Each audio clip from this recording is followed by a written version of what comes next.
42 سال اس نے اکیلے نے حکومت کی ہے. 42 سال اس نے شام والوں کو اور اسلام نظر ہی نہیں آنے دیا.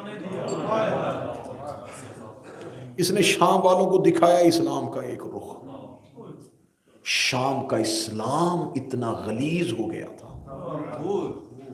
آپ یقین کریں میں واقعات پڑھوں تو آپ اسے مذاق تصور کریں کہ ایسا کیسے ہو سکتا ہے کہ ایک شخص مدینے سے چلا اور جب وہ شام پہنچا تو جب شام کی حدود میں داخل ہوا تو اس کے کان میں اذان آئی، اللہ اکبر اللہ اکبر، اشہد ان لا الہ الا اللہ، اشہد ان لا الہ الا اللہ، یشہد ان محمد رسول اللہ.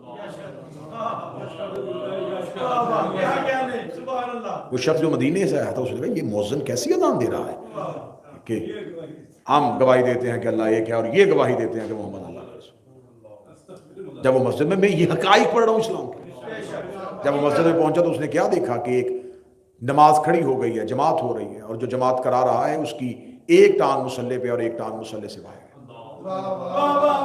اور اس حالت میں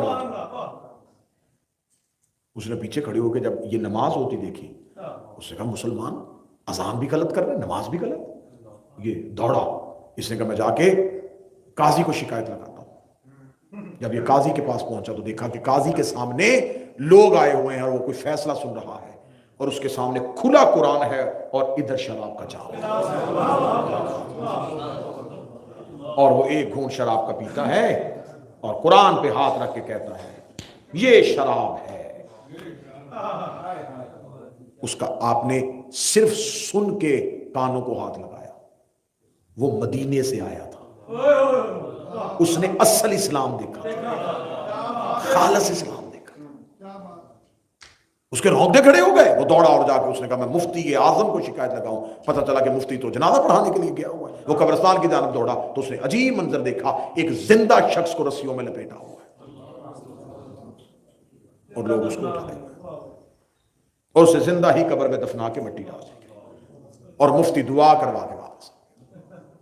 اسے رستے میں مفتی کا ہاتھ بدل گیا، پکڑ لیا. اس نے کہا خدا برباد کرے تمہیں شام والوں، کیا کر دیا تم نے مدینے والے محمد کے اسلام کا. اس نے کیا کیا؟ اس نے کہا اذان اور نماز اور قاضی شراب پی رہا ہے اور قرآن کھلا ہے، تو نے زندہ کا جنازہ پڑھایا. اس نے کہا دربار میں آ، ایک ایک سوال کا جواب دیتے. دربار میں اس نے کہا ہاں پہلا سوال کر. اس نے کہا اذان کیوں بدلی؟ اس نے کہا مؤذن چھٹی پہ گیا ہوا ہے، ایک عیسائی اذان دیتا ہے. وہ اللہ کو تو مانتے ہیں لیکن محمد کو نہیں مانتے. دوسری اس نے کہہ دیا اس میں کیا غلط کہا؟ اس نے کہا جس نے نماز پڑھائی اس کی ایک ٹانگ مسجد میں ہے. اس نے کہا جلدی میں آ گیا تھا، آدھا جسم پاک تھا آدھا ناپاک تھا، جو پاک تھا اس نے مصلی پہ کھڑا کر دیا. کیا غلط کیا؟ جس نے سامنے قرآن کھول کے شراب پی. اس نے کہا اس کے پاس لوگ آئے تھے کہ ایک شخص سے شراب برآمد ہوئی ہے. وہ شخص کہہ رہا تھا یہ شراب نہیں، یہ میری دوا ہے. وہ پی کے بتا رہا تھا یہ شراب ہے. اس نے کہا تو نے زندہ کا جنازہ کیوں پڑھایا؟ اس نے کہا 40 لوگوں نے گواہی دی تھی مر گیا. جب اس نے یہ حالت دیکھی تو اس نے سر پیٹا. تو جب وہ جانے لگا تو اسے حاکم نے کہا مدینے جا کے علی کو بتا دینا کہ میرے پاس اسلام یہ ہے، سوچ کے مجھ پہ حملہ کرنا. اب تمہارا اسلام نہیں رہا. اب جو لفظ اس نے کہا وہ لفظ بڑا نفرت آمیز ہے. اس نے کہا اب تمہارے اسلام کو امیہ کے بچوں نے کھیلنے والی گیند بنا لیا. اب امیہ کے بچے اس سے کھیلتے ہیں تمہارے اسلام سے. دن کے وقت ایک شخص، آپ نے بڑا واقعہ سنا ہوا ہے لیکن وہ لفظ ہی سنا ہوا ہے کہ ایک شخص اس نے سامان تجارت کو لادا ہوا تھا اور اپنے غلام کے ساتھ آ رہا تھا. جو ہی شام کی حدود میں داخل ہوا تو غلام اونٹ پہ سامان کے اوپر چڑھ کے بیٹھ کر تازیانہ پکڑ اس نے مالک کو مارا. اس نے کہا چل میں مالک ہوں تو غلام ہے. اس نے کہا بدبخت مالک میں ہوں تو غلام ہے. اس نے کہا نہیں میں مالک ہوں تو غلام. شام میں گیا، قیمتی سامان تھا، اس نے رشوت دی اور رشوت دے کے لوگوں کو گواہ بنا کے دربار میں لے گیا. گواہی ہو گئی، قرآن کے مطابق ہوئی. انہوں نے کہا سامان اور اونٹ اس کے حوالے کرو. جب مالک کو کہہ دیا جا، اسے کوڑے مار کے باہر نکالا گیا. اس نے کہا بدبختو پوچھ تو لیتے، قرآن پہ گواہی لے لی، یہ اونٹ نہیں یہ اونٹنی ہے. پھر حاکم شام نے کہا جا کے علی کو بتا دینا میں نے شام میں ایسے لاکھوں اکٹھے کر لیے ہیں جو میرے کہنے پہ اونٹنی کو اونٹ کہہ لیتے ہیں۔ یہ اسلام کی تصویر بن گئی تھی، یہ اسلام کی شکل بن گئی تھی۔ حدیثیں اتنی جھوٹی آ گئی تھی، اتنی جھوٹی آ گئی تھی کہ اصل حدیث کا پتہ ہی نہیں چل رہا تھا۔ اصل حدیث کس کے پاس؟ کہ آج بھی جو لوگ کہتے ہیں کہ ہم صرف حدیث کو مانتے ہیں، انہیں بھی جب حدیثیں اکٹھی کرنی پڑی تو ان کو کہنا پڑا یہ صحیح ہے۔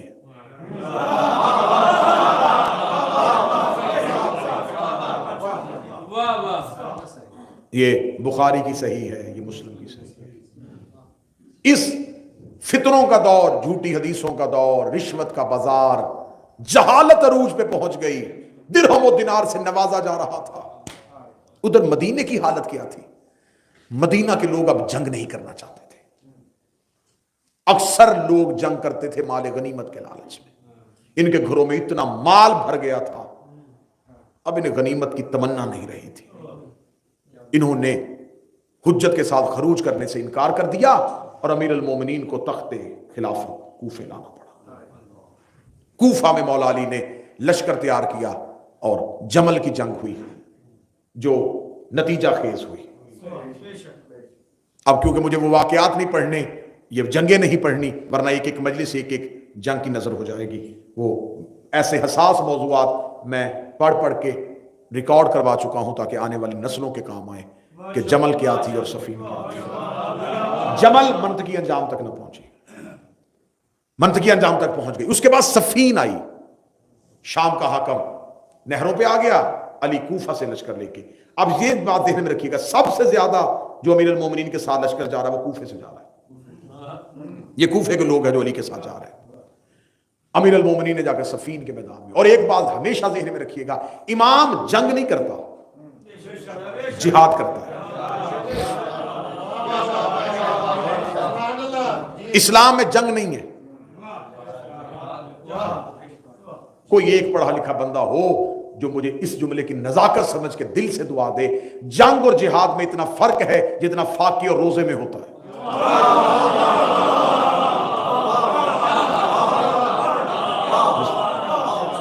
فاقے میں بھی بھوکا رہا جاتا ہے اور روزے میں بھی بھوکا، لیکن اس بھوک کا کوئی فائدہ نہیں۔ روزے میں بھوک ہے لیکن نیت نے اسے عبادت کر دی۔ جنگ اور ہوتی ہے، جہاد اور ہوتا ہے۔ جہاد اسلام کی عبادت ہے اور عبادت کا وقت ہوتا ہے۔ لاؤ کسی بہت بڑے عابد اور کسی بہت بڑے زاہد کو، میں اس سے کہتا ہوں مجھے اس وقت فجر پڑھ کے دکھا، وہ کہے گا فجر کا وقت نہیں ہے۔ کیوں؟ اللہ کی نہیں پڑھنی؟ کیا اس وقت اللہ نہیں ہے؟ وہ کہتا جی اللہ ہے، نماز عبادت کا وقت نہیں ہے۔ اچھا پھر کل روزہ رکھ لے واجب کی نیت سے، وہ کہے گا نہیں ابھی تو ربیع الاول ہے، رمضان نہیں آیا۔ چل پیسے میں دیتا ہوں، ٹکٹ میں کرواتا ہوں، حج پہ چلا جا، عمرہ ہو سکتا ہے، حج نہیں۔ کیوں؟ عبادت کا وقت نہیں ہے، نماز کا وقت ہے، روزے کا وقت ہے، زکوٰۃ کا وقت ہے، حج کا وقت ہے۔ یہ کیسے ہو سکتا ہے جہاد کا وقت نہ ہو؟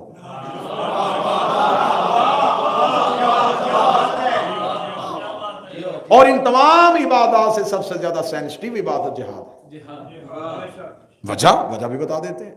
آپ اٹھے اور آپ نے دیکھا کہ شاید نماز کا وقت ہے، آپ نے پڑھ لی، بعد میں پتا چلا کہ نہیں، وقت تو گزر گیا تھا، خدا کہتا کوئی سزا نہیں، غلطی سے پڑھ لی سزا کوئی نہیں۔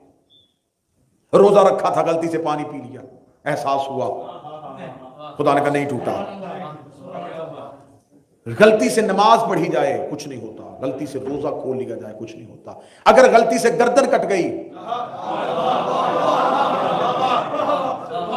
اسے زندہ کون کرے گا؟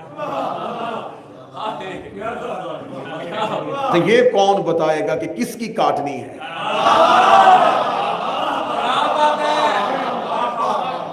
کس کی نہیں کاٹنی؟ جن کے پاس امام نہیں ہے وہ قتل کر رہے ہیں۔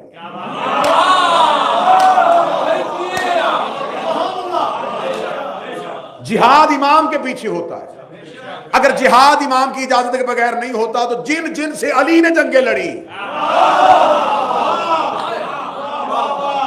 جہاد تو امام کے پیچھے تھا.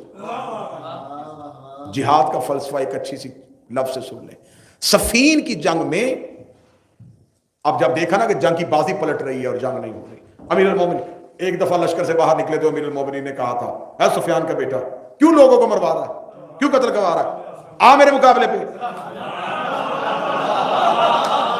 ایک ایک ہو کے لڑتے ہیں. یہ جلدی سے خیمے میں واپس گیا تو عمر بن عاص بیٹھا ہوا تھا. اس کا جاتا کیوں نہیں؟ اس کا خدا تجھے برباد کرے, تو چاہتا ہے کہ تو خلافت کا امیدوار ہے. اچھا اس کے بغیر گزارا بھی نہیں تھا, رکھتا بھی اسے ساتھ تھا. ایک دفعہ ان دونوں کی آپس میں اس بات پہ ہو گئی تھی, وہ کہتا میں زیادہ سمجھدار ہوں, یہ کہتا میں زیادہ سمجھدار ہوں. یہ تاریخی بات ہے. عمر بن عاص نے کہا ابھی پتہ کر لیتے ہیں کہ دونوں میں سے زیرک کون ہے. اس نے کہا کیسے پتہ چلے گا؟ اس نے کہا ابھی آزما لیتے ہیں. اس نے کہا ایک سوال میں پوچھوں گا, اس کے جواب سے پتہ چل جائے گا تو زیرک ہے یا میں زیرک. اس کا سوال پوچھ. اس کا سوال اونچی پوچھنے والا نہیں, کان قریب کر. اسے جلدی سے کان قریب کیا. اس نے کہا تجھ جیسا جاہل کون ہوگا, خیمے میں تیرے میرے علاوہ بندہ کوئی نہیں ہے.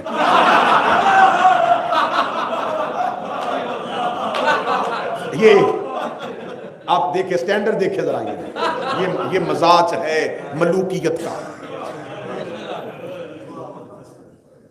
ادھر ایسے افراد اکٹھے کیے ہوئے ہیں جو اس کے کہنے پہ علی جیسے امام کے سامنے آ گئے.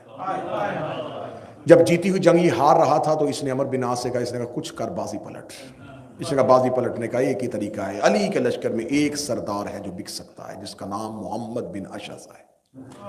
یہ اشعث بن قیس کندی کا بیٹا ہے. آیا یہ کوفے سے ہے لیکن ہے یہ علی کا مخالف. لشکر اس کے پاس 10,000 کا ہے. یہ وہی محمد ہے جس کی بہن نے حسن مولا کو زہر دیا. یہ محمد بن اشعث ہے, یہ جودہ کا بھائی ہے, اس کو خرید. اس نے کہا ٹھیک ہے خرید. اس نے جنگ کے دوران ہی محمد کو علیحدہ کر کے بلایا, اور اسے علیحدہ کر کے بلایا 1,00,000 دینار, 50,000 ابھی دیتا ہوں, شام کے حاکم سے لے کے 50,000 کا وعدہ کرتا ہوں, 10,000 کا لشکر لے کے علی کو چھوڑ دے, ہمارے ساتھ بھی شامل نہ ہو. علی کے لشکر میں بغاوت پھیلا. اس نے کہا کیسے پھیلے گی؟ اس کا طریقہ میں بتاتا ہوں, کیونکہ علی کا لشکر ہمارے اوپر آ گیا ہے, بچنے کا رستہ کوئی نہیں ہے. ہم کرتے ہیں قرآن نیزوں پہ بلند, تو علی کے لشکر میں نعرہ بلند کرتے قرآن کے ساتھ جنگ نہیں ہوگی. جب اس نے اسی سکیم اور اسی سازش کے تحت علی کے لشکر میں بغاوت پھیلانی شروع کی, خود امیر المومنین جنگ کر رہے تھے گھوڑے کے زین پہ. امیر المومنین رکابوں پہ کھڑے ہو کے کہا خبردار چمڑے والا قرآن نہ دیکھنا.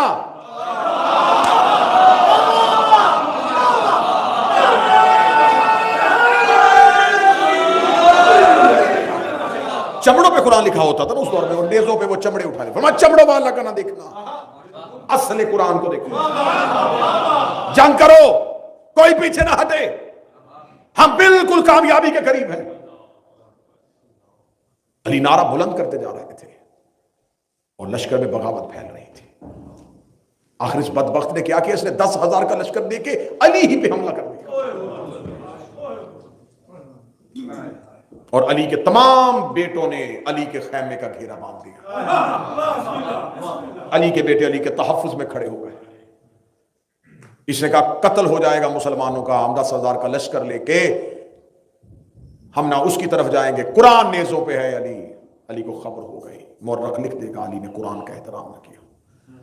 بس آخری جملہ آج کی مجلس کا کہنا چاہ رہا ہوں, امیر المومنین نے کہا جنگ بند کرو. یہ جملہ کب کہا گیا؟ اب میں جہاد کا تصور بتانے لگا ہوں. مولا علی کا سپہ سالار, chief of the army staff Malik Ashtar, جس پہ ناز کرتا تھا میرا علی, یہ اول دستے کی کمانڈ کر رہا تھا, اور یہ اول دستہ لے کے صفوں کو چیرتا ہوا لشکر وہ پیچھے کھڑا تھا, اور یہ معاویہ کے خیمے کے اندر پہنچ گیا تھا. اس نے زمین پہ گرا لیا تھا اس نے. یہ تلوار تھی مالک استر, اور مالک استر کی آنکھوں میں خوشی تھی کہ یہ اعزاز میرے پاس آنے لگا کہ میں علی کے سب سے بڑے دشمن کو مارنے لگا. ادھر تلوار تھی، لمحہ 1 سیکنڈ کا کروڑواں حصہ یہ، اور گردن وہ پڑی تھی. یہ تلوار تھی، کان میں علی کی آواز آئی جنگ بند، مال کے تلوار. بعد میں ساری زندگی مال کے استر کہتے رہے، کاش اس وقت علی جبلا نہ کہتے. تو ایک صحابی نے کہا جب تیری دسترس میں آئی گیا تو مار دیتا. اس نے کہا 1 انچ بھی ہاتھ آگے کر لیتا جہنم میں چلا جاتا. 1 انچ بھی ہاتھ کو حرکت دے دیتا جہنم میں چلا جاتا، کیونکہ علی نے کہہ دیا تھا. علی جیسا امام مظلوم ہو گیا صفین. 2 حکم معین کر دیے گئے. ادھر سے مولا علی کے لشکر میں ایک کوفے کے مقدسین ایک گروہ تاریخ میں لکھا گیا ہے. یہ مقدسین کون تھے؟ ان کے ماتھوں پہ سجدوں کے گٹے پڑے ہوئے تھے، داڑیاں تھی، ہاتھوں میں تسبیحاں ہوتی تھی، لباس بھی اچھا نہیں پہنتے تھے. عبادت گزار بن بن کے لوگوں کو عبادت کے ڈھونگ سے علی سے ہٹاتے تھے. میں نے پہلے کہا تھا کہ میں کردار پرانے پڑھوں گا، نظر آج کے دور میں بھی آ. ان کا سالار ابو موسیٰ اشعری تھا جو مقدسین کا سالار تھا. اس نے زبردستی علی کے لشکر سے اپنی حکم ہونے کی سند لی اور پھر علی جیسے امام کو جیتی ہوئی جنگ پہ بغیر انجام کے واپس جانا پڑا. اس کے بعد خوارج علی کو نہروان میں لے آئے. پھر جنگ بالکل اختتام پہ پہنچی تھی، اندر ہی کے لشکر سے بغاوت ہوئی. اب علی تھک چکے تھے. جس نے بدر سے کافر مارنے شروع کیے تھے، جمل اور صفین میں منافق مار رہا تھا،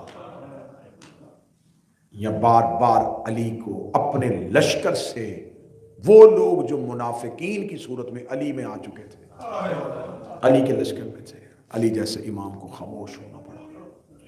پھر 40 ہجری 19 رمضان کی صبح یہی علی کوفے میں ایک کرائے کے قاتل کی ضرب سے مظلومیت میں مارا جاتا ہے. تمہارے اماموں کا دور بڑا مظلومیت کا دور. تمہیں حسین کی عزت کا واسطہ صرف گریہ نہ کرا، آج بھی تمہارا امام مظلوم ہے.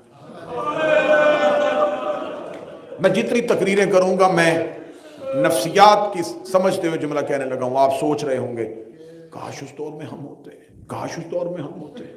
ہم ہوتے تو ہم تو یہ نہ کرتے. ہمیں سوچنا ہے آج ہم اپنے امام کے ساتھ کیا کر رہے ہیں.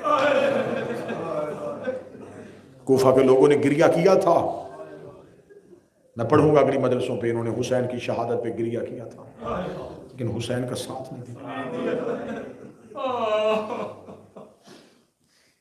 پھر اس علی کے بعد کل کی مجلس پہ سرکار حضرت امام حسن پہ گفتگو ہوگی. میری کوشش تھی آج میں گفتگو وقت سے زیادہ کر گیا کہ کہیں کسی نہ کسی طریقے سے امام حسن پہ گفتگو روکوں، کیونکہ آج ہے اس کے بیٹے کے درد پر، جس کی کربلا میں ماں کی حسرت تھی میرے بیٹے کی شادی ہو جائے.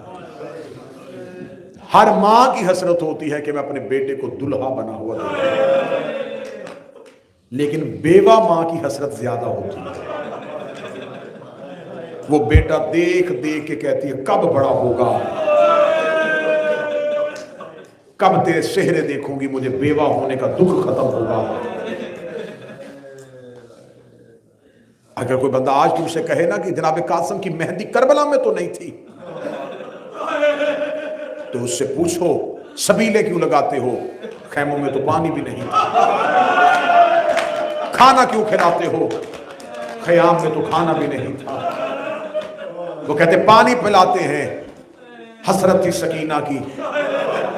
کھانا کھلاتے ہیں، حسرت تھی آل محمد کے یتیموں کی. ہم مہندی اٹھاتے ہیں، حسرت تھی قاسم کی ماں کی. حسرت تو تھی نا میرے لال کی شادی. دوسرا جناب قاسم کے عقد کا کربلا میں وجہ ایک اور علماء نے لکھی ہے، عربوں نے قانون بنایا ہوا تھا، یہ کسی قبیلے میں جنگ کرنے کے لیے جاتے، اگر اس قبیلے میں شادی ہو رہی ہوتی یہ جنگ مؤخر کر دیتے۔ انہوں نے خود قانون بنایا تھا، کسی کے گھر پہ حملہ کرنے جاؤ، اگر بیٹی باہر آ جائے تو حملہ نہیں کرتا۔ یہ کسی کو قتل کر رہے ہوتے تھے اگر بہن قریب آ جاتی، یہ ازلی دشمن کی گردن سے تلوار اٹھا۔ کربلا میں ان بدبختوں نے سارے اصول توڑ دیے، نہ انہوں نے قاسم کے صحرے کا خیال کیا، نہ انہوں نے سکینہ کے زخمی ہاتھوں کا خیال کیا۔ میں شہادت نہیں، ایک کیونکہ میں زیادہ پڑھ گیا ہوں، مہندی آئے گی قیامت تک کے لیے، جب بھی شیعہ اکبر کا تابوت، عباس کا عالم، قاسم کا تابوت نہیں اٹھتا، جنازے ان کے اٹھتے ہیں جن کے کربلا میں اٹھتے ہوتے ہیں۔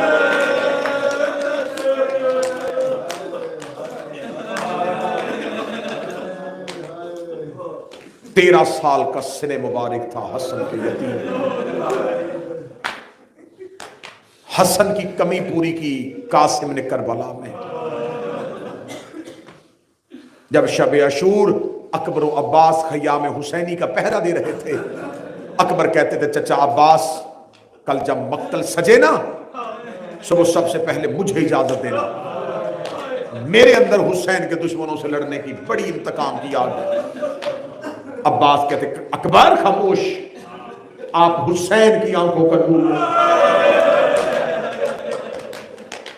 آپ حسین کی آنکھوں کا نور ہیں، آپ کے جانے سے میرے شہنشاہ حسین کا آنکھوں کا نور چلا جائے گا، میں نوکر کس لیے ہوں، صبح سب سے پہلے میں جاؤں گا۔ اکبر کہتے نا چچا عباس، آپ تو میرے بابا کی کمر کا زور ہے، آپ کے جانے سے تو میرے بابا کی کمر کا زور ٹوٹ جائے گا۔ اکبر عباس کو منع کر رہے تھے، عباس اکبر کو منع کر رہے تھے، یا ایک 13 سال کا بچہ دونوں کے گھوڑوں کے سامنے آیا، روکا صبح سب سے پہلے مجھے جانے دینا، میں یتیم ہوں، میرے جانے سے نہ کسی کی آنکھوں کا نور جائے گا، نہ کسی کی کمر ٹوٹے گی۔ قاسم کا جملہ کہنا تھا، حسین سے سجدہ چھوٹ گیا، حسین دوڑ کے آئے، قاسم کو سینے سے لگایا، روکے تجھے کس نے کہا ہے تیرے جانے سے میرا کوئی نقصان